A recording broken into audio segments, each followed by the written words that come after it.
السلام عليكم ورحمة الله. أعوذ بالله من الشيطان الرجيم. بسم الله الرحمن الرحيم. رب اشرح لي صدري ويسر لي أمري واحلل عقدة من لساني يفقه قولي واجعل لي وزيرا من أهلي هارون أخي اشدد به أزري وأشرك في أمري كي نسبحك كثيرا ونذكرك كثيرا إنك كنت بنا بصيرا. اللهم علمنا ما ينفعنا وانفعنا بما علمتنا وزدنا علما وارنا الحق حقا وارزقنا اتباعه وارنا الباطل باطلا وارزقنا اجتنابه. لا حول ولا قوة إلا بالله العلي العظيم. وصل اللهم على محمد وعلى آله وأصحابه وأتباعه وسلم. الحمد لله رب العالمين. آمين. Continuing the story of Moses in the Quran, we came to the part of the scenario where Moses and the Pharaoh scientists, magicians, presented their magics, and the Pharaoh presented the miracle created by God. So Pharaoh wasn't competing with them, but God helped Moses, his prophet, to demonstrate that he is supported by the creator of the universe. That is what we understand from miracle. So when the scientists of Pharaoh realized that this cannot be magician because they are the expert on magical activities. So they know that Pharaoh didn't have any training about magics. So, and also this cannot be something magical at all. That's a magical activity. That is something really, if you like, quote unquote, extraordinary, which is not a human action. It must be done by the owner of the order of the universe, which means only the creator of the universe can change the order, the way the things are coming into existence. That is, they are created. That is interesting. The miracles are the functions of the or activities of God, not the prophets. So we cannot and we shouldn't attribute the miracles to the prophets and say that they are great people, they demonstrated miracles, etc. No, it's nothing to do with them, because their power as a human being, even they were appointed messengers, cannot really extend to that measure that they can change the order of the universe. No, we will see they have to follow the order of the universe like you and me. They are nothing but human beings, only they are given some mission by the Creator. They are chosen to carry the mission and represent the mission in their life in this world for the people, to make it accessible for the people, accessible to the people, that the message can be practiced by human beings. That is extremely important. We keep forgetting the function of the prophets, and we really incline to uphold the value of the prophet to that extent that they were great people. No, they are human beings like you and me, but employed, purified, supported, educated by God. But as far as their own capacity is concerned, nothing different from any other human capacity. Even when the prophet says, the very, very famous hadith narration, "Adabani Rabbi fa ahsana ta'dibi," It doesn't say that I am the best example of the moral life for human beings. No, God made me the best example. It wasn't me. I didn't know. That is so not really uh, the humbling himself of the prophet. No, that's reality. We have to accept this. Yes, we have to respect the prophet, not for his human side, but for his messengership side. As a messenger, as a human being, yes, because he is performing the message, we have to respect the message. Of course, the message is presented in this world with his body. So we have to respect the body, but not separately from the message. We have to be very careful not to go into two extremes. One is reducing message to a messenger to a human being only. On the other hand, giving some supernatural power and quality attaching to the prophets. No, both of them are wrong. We have to be in the middle, how prophets are human beings and they are employed and supported, protected, educated, trained, prepared as to function as the best practitioner of the message in this world. So while they are practicing the message, of course, they are doing it with their physical body. So we have to respect the physical body as a messenger, not as an individual who has the virtue from himself. When we make this distinction, of course, we respect the prophets, but because of, we respect them because of their mission, not because they are any other different from other people. As they are created as human beings, we treat them like other human beings. They have no supernatural power. They have no quality to rule over the order of the universe. They have no quality to make God change the order for them. No, they just ask God, please God, these people are poor, they don't know, they are not aware of reality, they don't know that I am employed by you. Show a sign for these poor people so that they will trust in me and take the message seriously. They are begging God to perform miracles. That's what we have to understand. So the miracle of the message performed in the hand of Moses was realized by God directly, nothing to do with Moses. That is why the very delicate presentation of this event of throwing the staff of Moses and then miracle happens. Be careful, not while the staff was in his hand. He turned into a dragon. He turned it into a dragon. No, he gave up, submitted everything to God, threw it. And then the staff was turned into a dragon by God. But this dragon means we understand that practically for us now, his message, prophetic message must be attributed to God alone.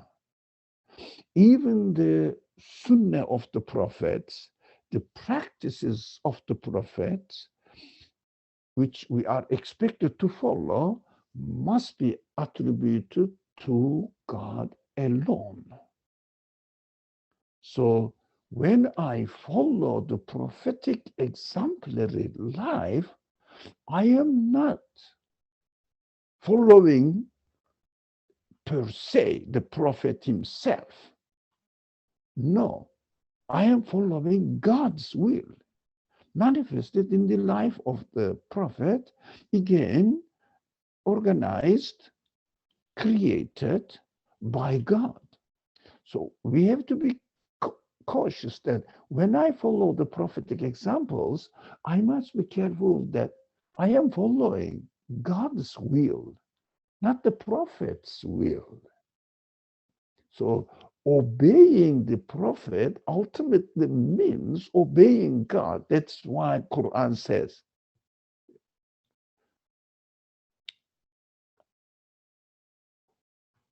when you obey, إن أطاع الرسول فقد أطاع الله. من أطاع الرسول فقد أطاع الله. Whoever obeys the messenger definitely obeys God. It means ultimately obeying God, not the person, human prophet that I am obeying, but the example is presented in his physical existence. That's why I respect him. I shouldn't really turn the prophets, as the Christian tradition has done so far, into into being the source of existence of the miracles demonstrated in his hand. He did it. That's why they found the way to claim that he has the power to change the order of the universe, so he must have some divine qualities in himself. We should be very careful. We have to respect the prophet, but at the same time, don't turn it into a divine being somehow, even partial, not the father, but the child. It means children, but the son, the child. But still, divine quality is divine quality. Divine quality, by definition, has to be absolute. If someone has a little bit quality of absolute in his somehow, it means this man is a divine being totally. That's why some fractions, denominations of Christian tradition claim that he is one of the three aspects of God. Now, we have to be what we have to watch out that. So when the magicians prostrated before the message of the prophet Moses, Pharaoh was very angry. He said, "I'm going to punish you. How can you obey Moses without my permission, as I am the God?" So uh, he continued threatening them. We are going to really crucify. I'm going to crucify all of you now and show who is going to save me from my hand. Your God, come on, ask your God to save me. Of course, God demonstrates his miracle only at the hand of or on the desire of the prophets, not human beings, ordinary human beings. Of course, that is the condition of the creation of this world. So we shouldn't expect miraculous uh, creation because we believe in God. No, we believe in God, correct. We have to follow his order. That is our duty. But in his wisdom, he may arrange the order of the universe in such a way that he may, depending on people's sincerity or belief in God, need also, some people need some sort of encouragement by God in order to feel secure that God is really taking care of him or her in this world after trusting in his power, in his wisdom, in his knowledge, in his determination of the events in this world, because God is not bound by the order he created. The one who creates something cannot be bound by disorder, by this creature.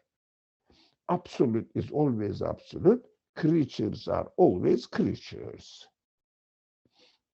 So he can change, he can arrange with his absolute knowledge, infinite knowledge, he adjusts the order in such a way that this believer may be encouraged, which is called karame. It means uh, God's grace, God's favor for the believers. Not necessarily, we cannot bargain with God that he should show his favor to me because I believe, not necessarily, but at the same time, I should trust in God as long as I have to follow his order. I am sure he knows how to deal with my case, because God doesn't establish the order and leave it alone to function by itself. No, he is always arranging with it. He must be always arranging with his absolute power and absolute knowledge, so that we see that there is no static world. The world, the existence is always dynamic. It means continuously changing. It means the universe's order is continuously rearranged by the wisdom, knowledge, power, will of the creator, etc., all the qualities. So we cannot think of God as I am subject to the order and God cannot change the order, as if he is the creator of the order, is subjugated to the order he created. It is contradictory. That is some people's understanding of God is in this way, unfortunately, but it doesn't make sense. Creator is always absolute. Creatures are always creatures. They are created as they are, a creature, a created being. I'm not going to say that created being is limited. No, but the qualification I use, created being is the one who needs to be created. To be created, it means anytime I wish, I desire, I will something, it happens not according to my will, not according to the fixed order, but according to the will of the creator. Why? Because the universe continues to change. Anytime the universe gets a new form of order, this new form of order is arranged, organized, decided, determined by the will of the absolute creator. It seems to be difficult to understand because my way of explaining the thing makes it difficult because of the restrictions of my understanding, my language, etc. But you can understand that creatures, when we say creatures are limited, it is a wrong conception. Creatures are not limited. Creatures are created beings according to the will of the creator. However, God creates me, I depend on his creation. my existence depends on his creation. So when we say, oh, we are limited beings, what do you mean by limited? It is a wrong conception. Be careful. It means God's knowledge is absolute. I have a little bit. No, I don't have any knowledge unless I am given by my Creator. That is the quality of being a created being, creature, being a creature. However I am created, that's how I am. But by the way, be careful with the language. This may sound a bit philosophical, but you can understand it. It makes sense. Be careful with the language. When I say I am created, it means my existence depends on the will of the Creator. However he wills me to exist, I am there. Not I am limited. I am created according to the absolute, infinite will of the Creator. However he creates me, in my creation, better word, in my being a creature, I am perfect. As a creature, because my master, my artist, my creator, my designer, my former is absolute. So my existence points to the absoluteness of the qualities of the Creator. It is not limited. It functions perfectly. But I am created. I am not the artist. I am the art. Do you think this is, there's a very important concept that is used among the Muslim scholarship. We people are limited. Limited, it means small gods, limited gods, or what? We have no power whatsoever. We have no quality whatsoever. Only what we are created, what we are. And in our creation, I'm repeating, it's a very important point. I keep hearing that the people, no, with our limited knowledge, we cannot. No, you have no knowledge. Unless you are given something in the created form, but your knowledge points to the absoluteness of the Creator's knowledge. So it is perfect. It's a created being. Needs to be created. If you understand this point, which goes against the general concepts, general language of the religious people, but if you understand this fine point, you can solve everything. I am a perfect being as a created being, right? As a created being, I am perfect. I am pointing to, in my existence, I am a sign to the perfection of the Creator, but I am his work. I cannot exist. I'm not limited. I'm not infinite. No. I am infinite. I am not limited. No. I can only represent my Creator as I am created. That is very important. So we cannot say that my knowledge is limited. No, I have no knowledge. Whatever is given to me, that is determined by my Creator. That's it. Is it limited? No, it is created. It is not very small amount of the knowledge of God. Very minimum small amount of the knowledge of God. It is a created form. This subject is really important if anybody wants to study the very delicate difference between being created and claiming that we are limited. I say we are not limited, we are zero in our existence. Whenever it is given to us, that is what we are. I feel that it's difficult to understand or to express this limitedness problem. It is a big problem, but people don't notice. They are innocent. People are innocent. They don't mean that we are small divine beings, small gods. But unfortunately, we cannot grasp our reality when we use the word limited. Anyways, let's come to the prophetic miracles. Prophetic miracles has nothing to do with the prophets at all.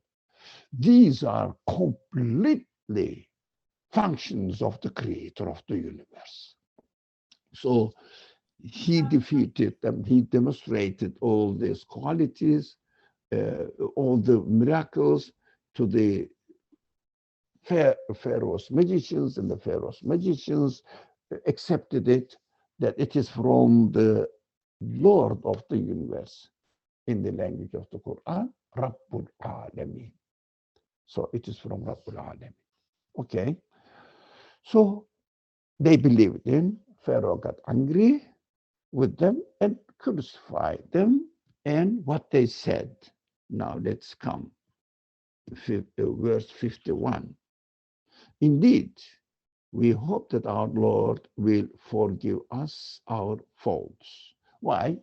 Because they realized that what they were doing, just a magic, just really making the things look like as real, although it is just, how can I say that?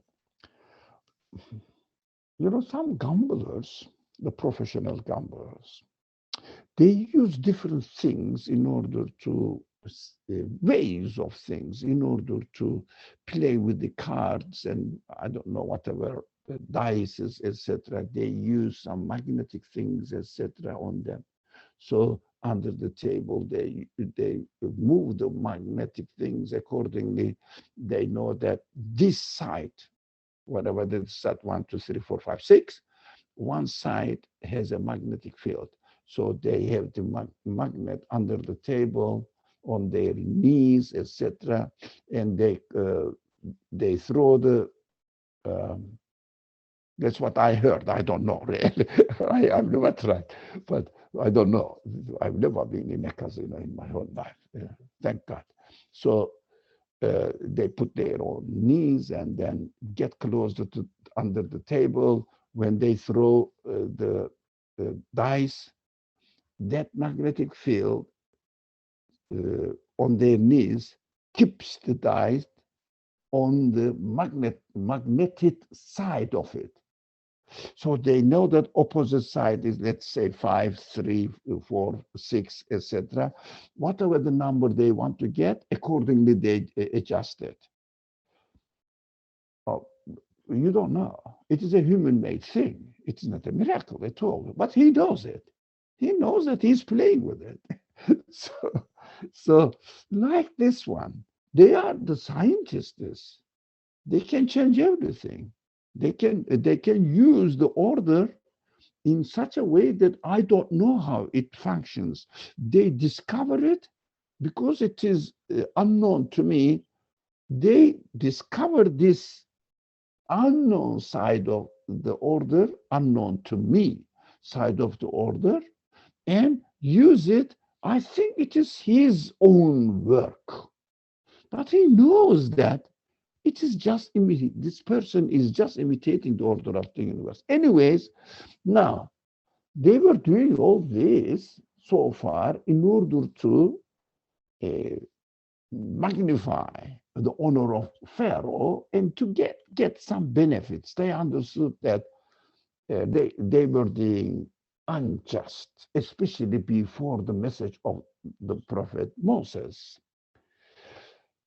And then said, please, Lord, forgive us our faults we have been doing so far.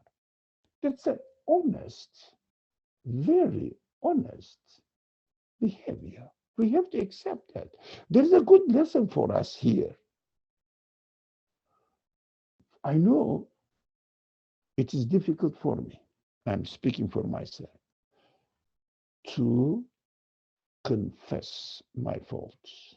Especially, I will make a joke before my wife, before my children, very close friends, very close ones. I start interpreting that way, this way. So this verse says, look, even the magicians accepted that they were doing something wrong. Mistakes, their faults. They were doing that.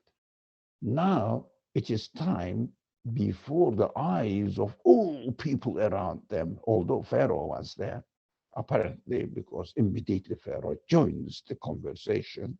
That's what we understand. Pharaoh was there, although I didn't see it, but from the conversation presented to us in this scenario.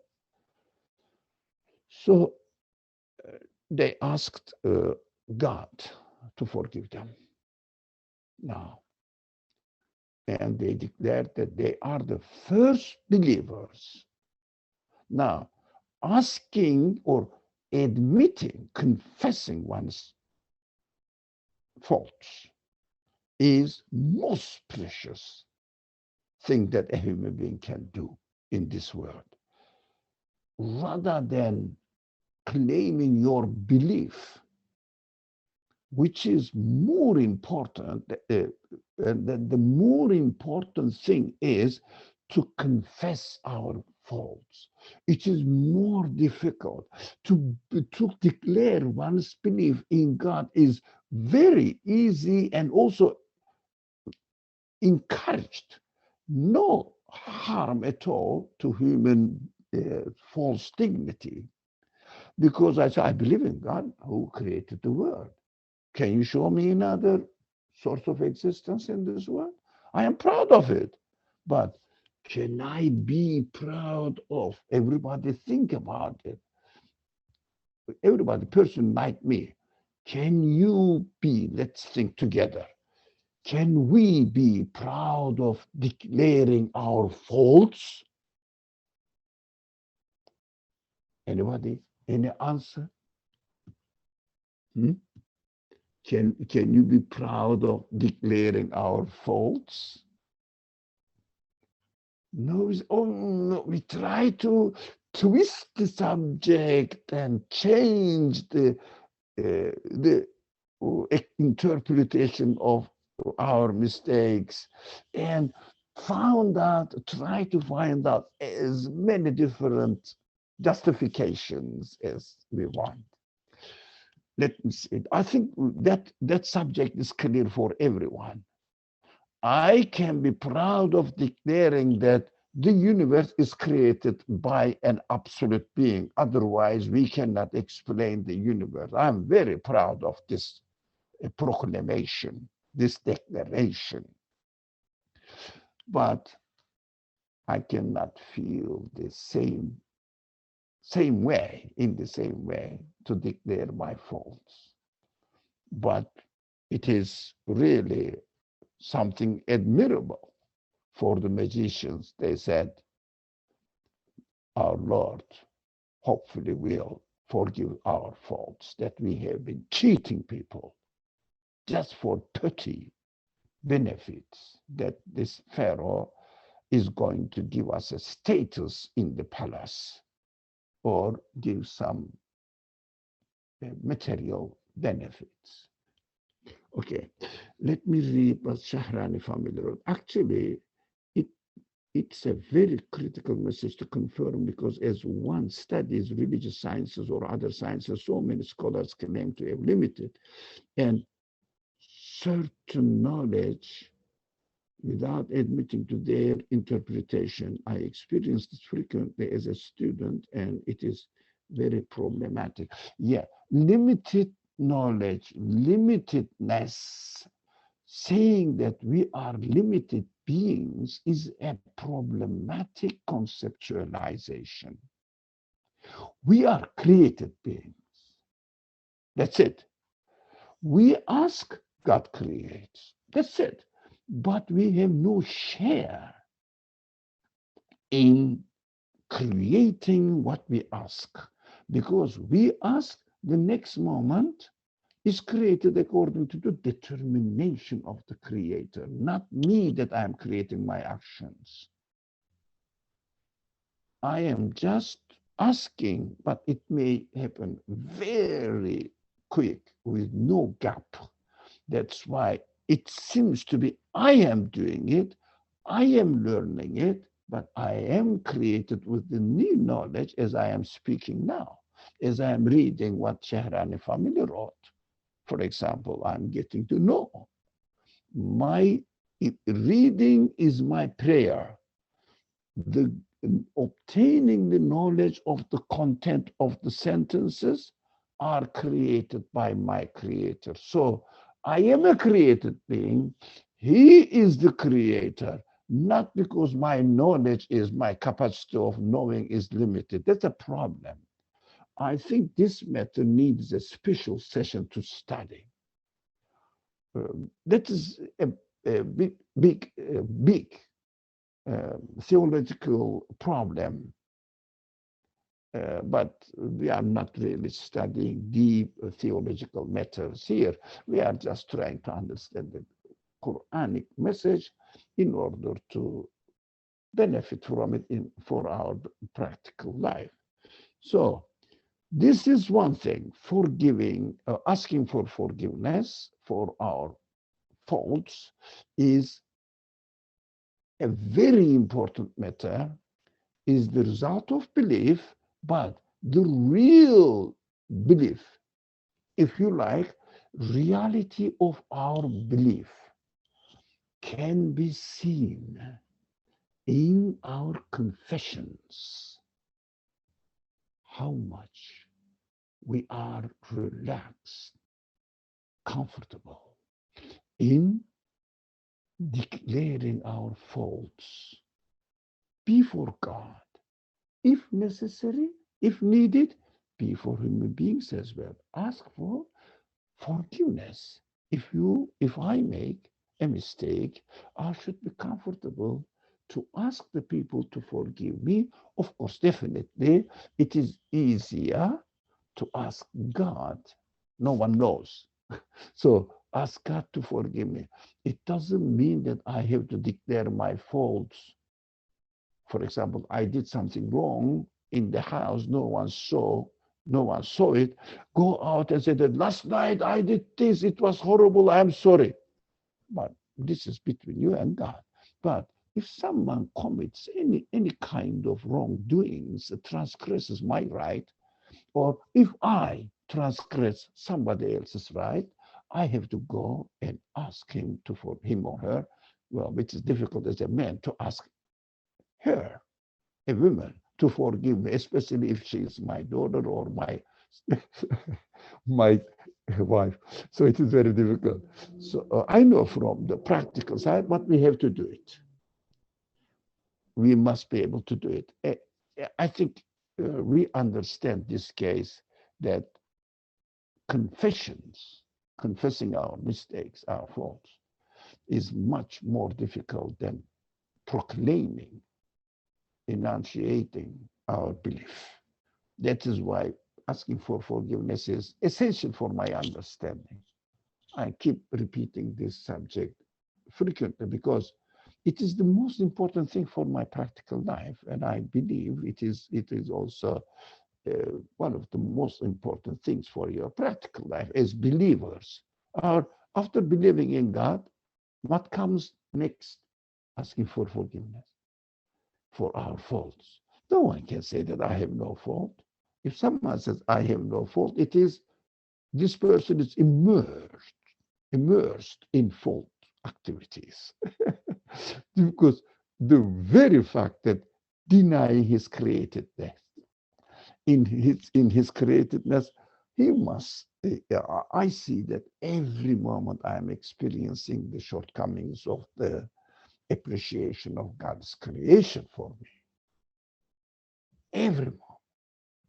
But there is no way to claim that I haven't done any mistake today, anything wrong today. But that is really important. Now, come to the second part of the verse now. And they said, We are the first believers now. I mean, in bracket among Egyptians because there were some other believers, but in that setting of the scenario, the event presented to us in the Quran, we said, we declare openly in front of Pharaoh, we believe in God. What does it mean? It's a very significant message from the Creator in the Quran to us. I don't have to wait for others to declare their faith, and then I will join into this group of people who declare their faith. Not even nobody declared his faith, accepted belief in God or believing in the message of the prophets. As soon as I realize that this message is true, correct, I must be proudly the supporter of this message and declare it openly. I shouldn't hide it. That this message of the Quran is extremely important. So let me see. So, and kunna awwal al-mu'minin. That is declaration of their iman without waiting for others to say something. As soon as they realized, they said, we declare our belief now. We don't have to wait for others. This is correct. In order to do a good action, for example, again, I shouldn't wait for others. No, I'm going to give sadaqah, let's say, or zakat somewhere, but there is no organization. But you started. You start as much as you can do to organization. Yeah, make an organization for yourself, with you, with your family members, maybe close family relatives, maybe your friends, a small group. Start it. Don't wait. For example, usually they say, there is no Quran study circle here in my environment, so I cannot study the Quran. Come on, you can, as much as you can. So you yourself start first. You just open the Quran as much as you know, especially nowadays, wherever the internet is available, you can get into endless sources. Now there are millions of different sources, I think. I don't know millions, but it is thousands of them available now. Start from there as much as you can.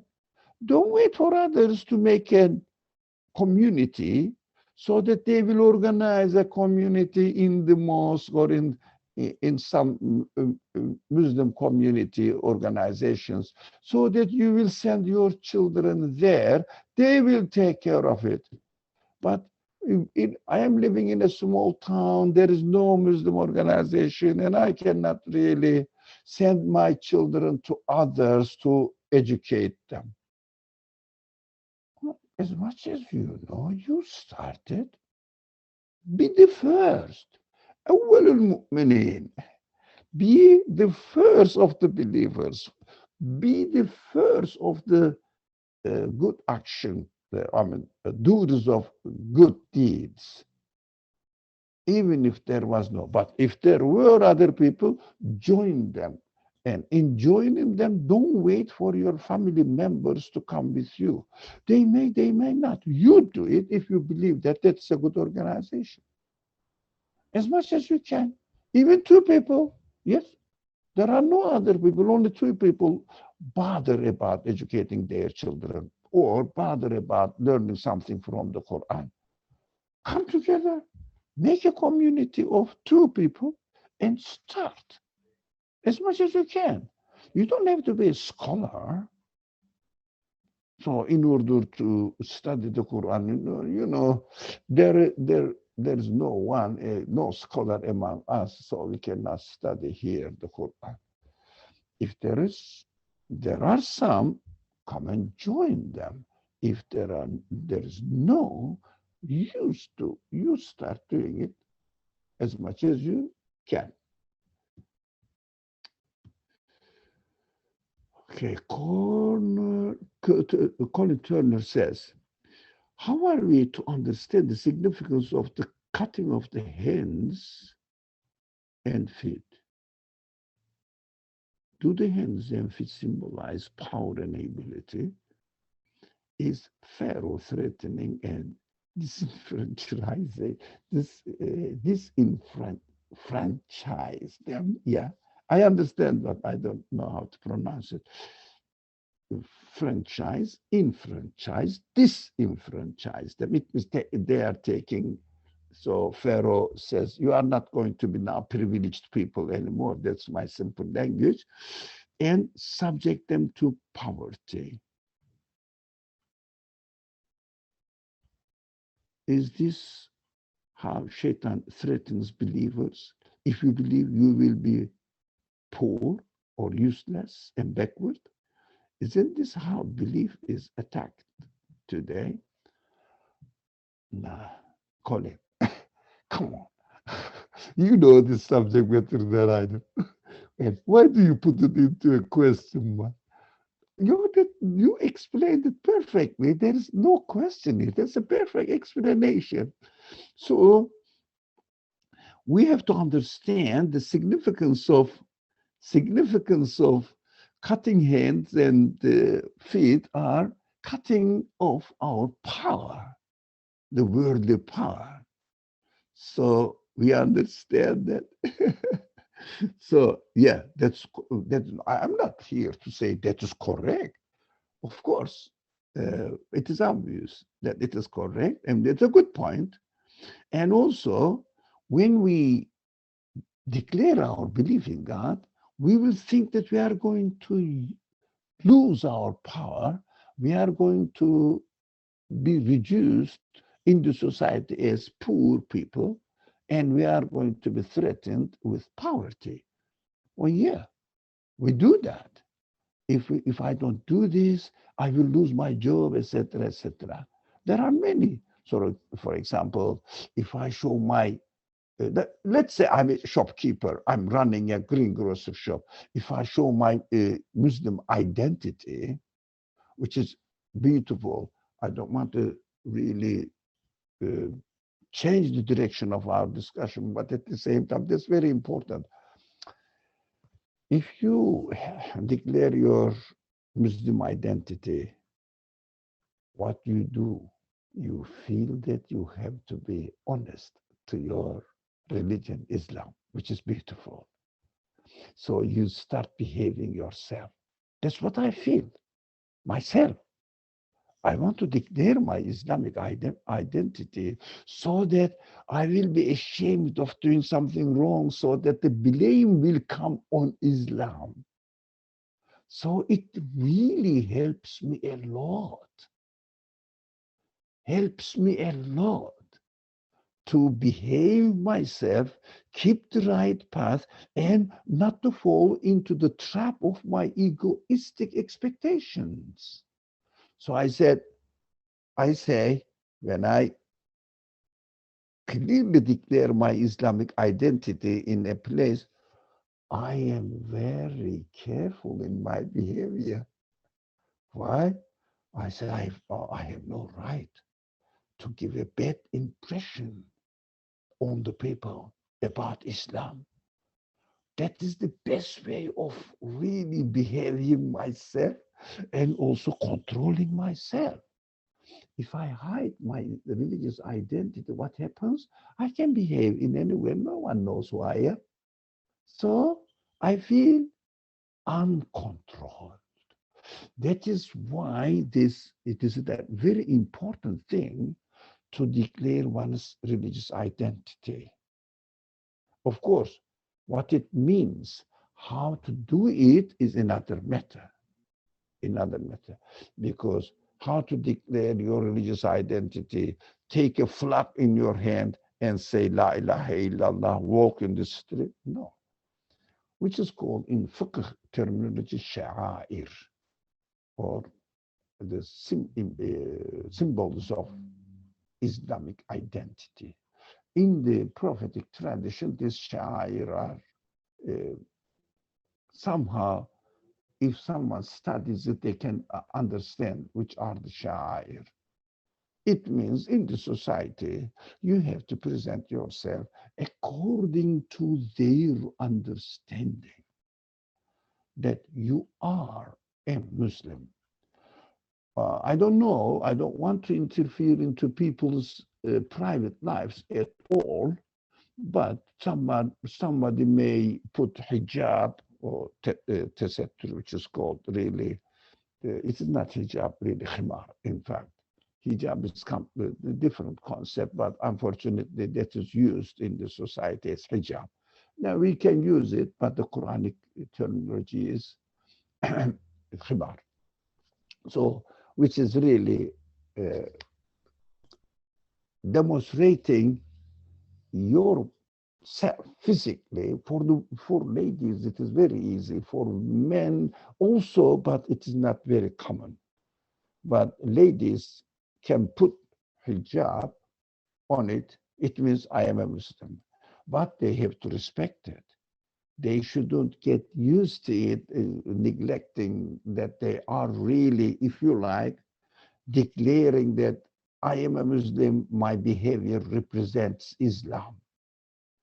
But in the course of time, we may forget it because of this familiarity.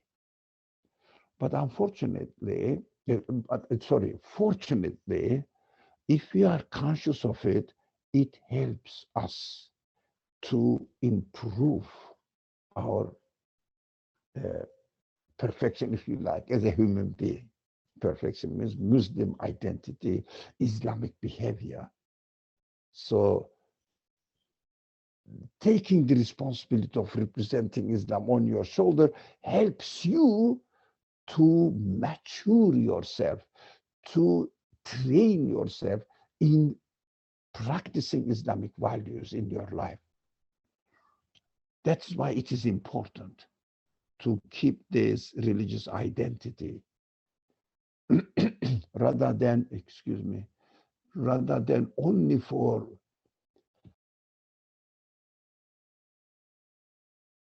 doing something, performing Allah's command on you. Yes, by performing Allah's choice, Allah's preference to us. We are obeying Allah, but at the same time, the side production of it is to educate myself, to keep myself under control, so that I will be conscious of what I am doing in the society. Now, let me go here. I haven't finished reading Collins' notes. Now, Shaitan threatens us that if I declare my religious identity, so that I will be somehow, I will lose my worldly benefits, etc. Now, I was giving the example of the greengrocer shop. Put your religious identity there clearly, be conscious of it. You cannot cheat people. Isn't that the very way of best way of educating, training yourself? So you cannot be nasty to the people. You cannot really demonstrate anger to the people. Always soft voice, soft behavior, friendly, loving relationship. Because, I cannot really represent Islam in the bad way. So I have to represent Islam as it is. Islam said, behave nicely, kindly, respectfully towards human beings. Don't cheat them. Yeah, that's what Islamic values. So these are the best way of educating ourselves and also presenting what Islam is to the community. We have to really, really appreciate the value of, I am just keeping the technical term in Islamic fiqh rules, sha'air. Shi'ar, sha'air. If you like, you can, it is another word, but of course, Islamic Sharia, as far as my personal life and social life is concerned, the Sharia, put the Sharia in physical form. Don't say your heart is important. No, your body is important as well. Because God says, make your body also worship me in this world. Because you are not only spirit, you are body as well. So your belief must be represented in the bodily form. That is what the prophets are doing.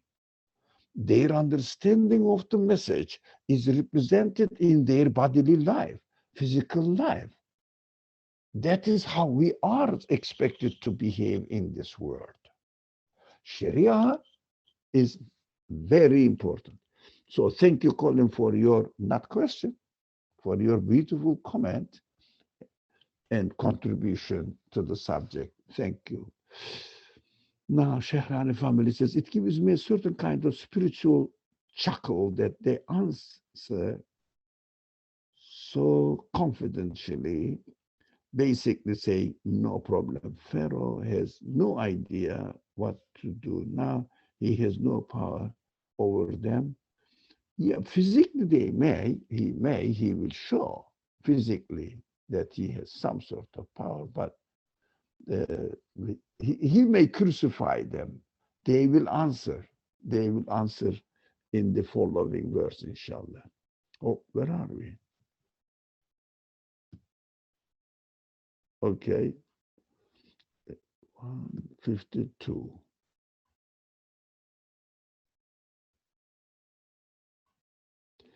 Okay.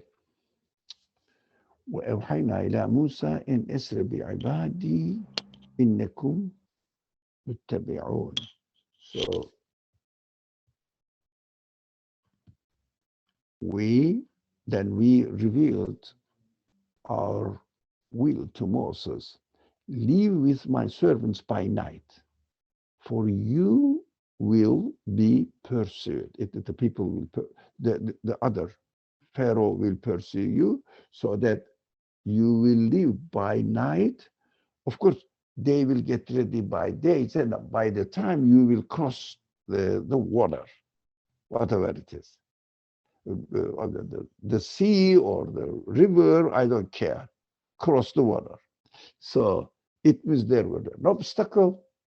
Allah says, okay, go at night. Why at night? An idea? Oh, it is time up. Oh, man. The time flies, mashallah. Allah creates.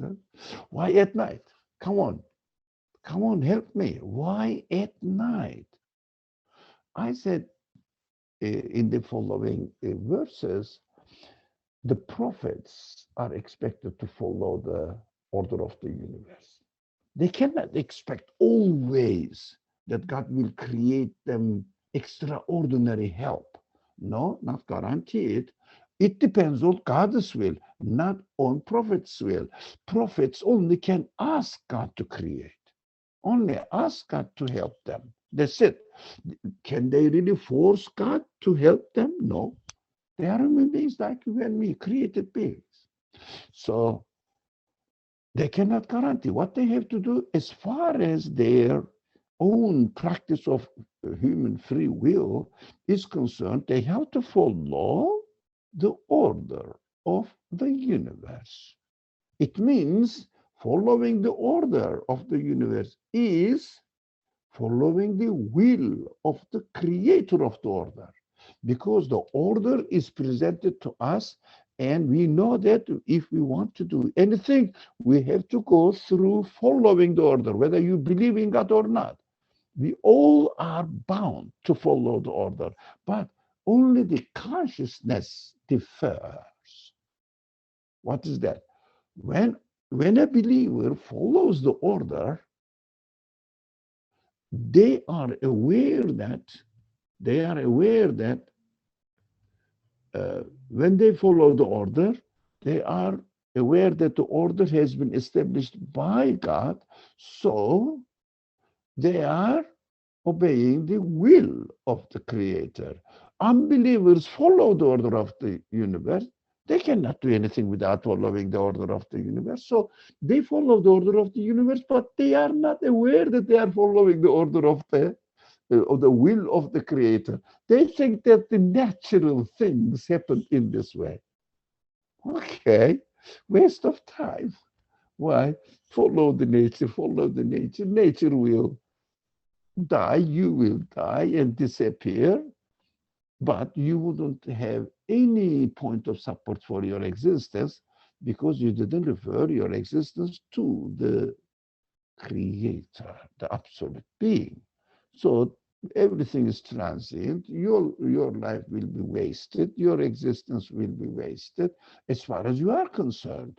But at the end, you will be charged accordingly. So at night, yeah, I mean, they cannot really guarantee God's help, the prophets. Even prophets, not me and you, but even the prophets cannot say that I believe in God. He will definitely help me. So I won't follow the order because if I am taking the group of people in the society and saying that let's go move all of us at the same time at night until they realize in the morning that we have to go much ahead of them. They cannot really uh, reach us. I mean, in the order of the universe, I have to do this as much as I can. So do it at night, not daytime. Daytime, everybody will know. As soon as you start moving out, they will immediately follow you. So in the story also, the Pharaoh will realize in the morning that, they are all left, taking the things as much as they can with them, and they are all left. So the following verse, 53, then Pharaoh sent recruits into the cities. No, so that the Pharaoh woke up late. So there is a distance between Moses and his followers, his believers, actually the Muslims of that time. Together, they are now uh, moving away, which is called technically Exodus, moving away from Egypt and freedom, running away from slavery and going into freedom. So they will declare their freedom. Of course, freedom is costly. So it doesn't mean that we shouldn't be free, but we want to be free. But freedom is somehow we have to be very careful how to handle with. So it is somehow costly, I say. It doesn't mean that we shouldn't get it. We should get it, but we should know. Everything we get from God's grace is costly, which means how much we will be thankful to God rather than attributing the benefits created for us by God to God. How are we going to attribute the benefits to God? So uh, the prophet followed the order of the universe, accordingly followed the wisdom in the creation of the universe, left the city at night with the people, and the Pharaoh afterwards started recruiting his army, and then Pharaoh started making the announcements about the Israelites. That is a new subject. Why Pharaoh says all this and how I can relate it to my practical life. I can relate the previous ones because I have to follow the order. Act in a wise way. Even the prophets have to follow the orders and act in a wise way according to the requirements of the order of the universe, which is the will of God. By going at night is obeying God. There was no command, but by obeying the order, which is the will of God, he obeyed the will of God. There are two ways of obeying God at the same time. One is being conscious of doing the things in this world according to the order of the universe, obeying the order. We have to be conscious of, I am obeying the will of the Creator. So I am really obeying God. And it is a form of ubudiyya, worshiping God. But consciousness is necessary. So there is a difference between believer and unbeliever as far as consciousness is concerned, not as far as the actions are concerned. Believers and unbelievers do the same actions, apparently, physically, apparently, the same actions they do. They perform. They breathe, I breathe. The believers also breathe. They eat, I eat when I am hungry. They get on I don't know, a vehicle to go from one place to another fast. I do the same thing. They have a car, I have a car. And also they put gas in their car, I put gas in the tank of my car. The same. But while I am all doing this, I need to be conscious of that I am obeying God's order. So Moses and his followers obeyed God's will.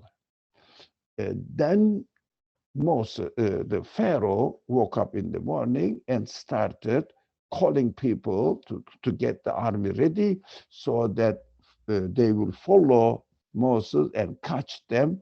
Of course, he has to convince the people that they should really follow them and catch them and humiliate them. So how do they do? Does he do that? And how are we going to relate this action, this attitude of Pharaoh to our practical life? Now, that is very exciting for me. You know, how the verses of the Quran really teaches me delicately, if only I pay attention to the message, which is related to my reality. Inshallah, next week we will concentrate on this side of the matter. Oh, sorry, 10 minutes, 11 minutes later than expected ending time. Bismillah ar-Rahman ar-Rahim. Subhanaka la ilma lana illa ma 'allamtana innaka antal alimul hakim. وآخر دعواهم أن الحمد لله رب العالمين بحرمة سر سورة الفاتحة.